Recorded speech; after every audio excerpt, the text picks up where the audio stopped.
to the podcast of how to draw robots for kids.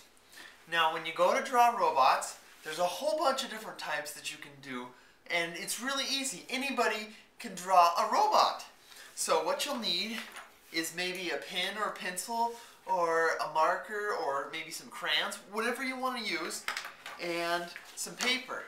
If you don't know where your paper is, ask one of your parents and they might be able to help you out and get you some paper. It can be any type of paper. There's graphs, there's lined paper. I'm using blank, all white paper, and I'm going to use a dark marker so that you can see it okay on the video at home. But if you're going to use a marker, you've got to be very careful and make sure you have permission, because you don't want to accidentally mark up the table or anything and get yelled at and in trouble.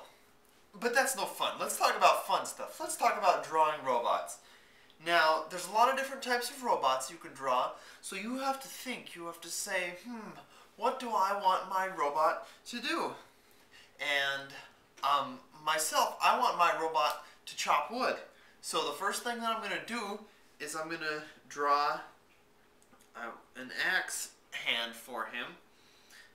So you can see, I'll start to just pull it up a little bit, put it on an axe. I'll put a blade on the axe, just so he can chop wood, and we'll put some wood in later so that everybody knows that that's what it's for.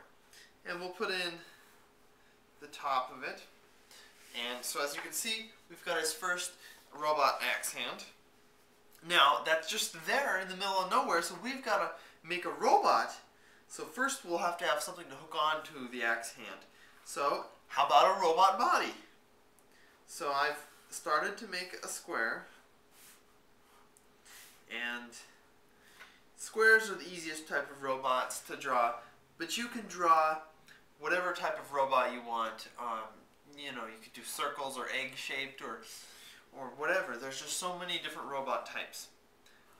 But now that we have the robot's body figured out, we need to draw a head for the robot. So I'm going to give him a little robot neck and put some lines on it so that people know it's mechanical. And I'm just going to do a square head.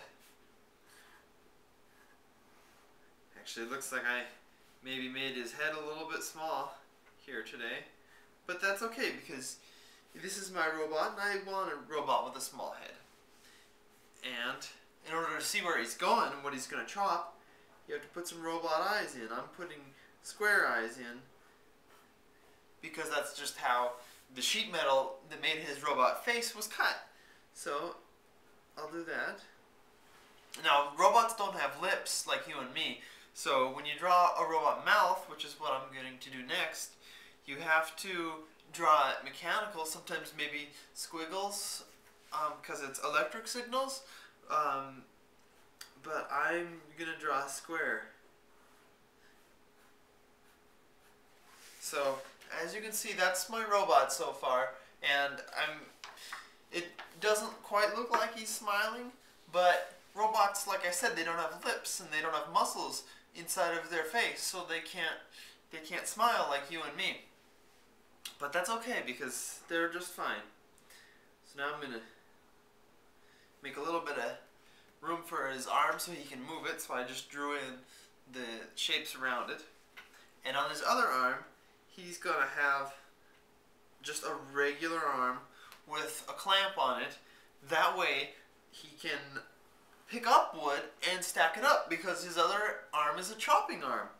So I'll go ahead and put that there. And I'll even draw a piece of wood right now in his hand. So that way people know that he's a chopping robot. So we'll draw some bark on the wood,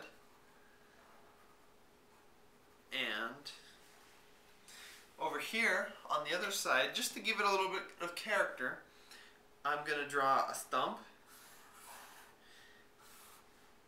That way people know that he's chopping a little bit more. You know, wood has spirals on it, so we'll put some spirals. And it has some bark on this side. And then this part is really important. How do you want your robot to get around? Do you want him to walk like you and me on two legs? Or do you want him to have maybe like a gyroscopic wheel and just scoot like a Segway built in? Or maybe he has like little tank treads. You don't know. Well, you don't know until you draw him. Maybe, actually, you know what I think I'm going to do? I've got just the thing. My robot is going to have a little Hoover push, a little jetpack. It's just going to hover above wherever it goes. So I'll put that in now. And I've never made one like this, so this is special. This is the first time for this robot. And as you can see, it's blowing hot air out the bottom. And that's what gives it his lift. We'll give it a little bit of whoosh right there, see? Whoosh, whoosh. Now, here's the robot so far, but you'll notice that he's missing something. Robots, in order to function, they need to have batteries and they need to have circuits. But what they can't have is no way to get to them. So what we need to draw is an access panel.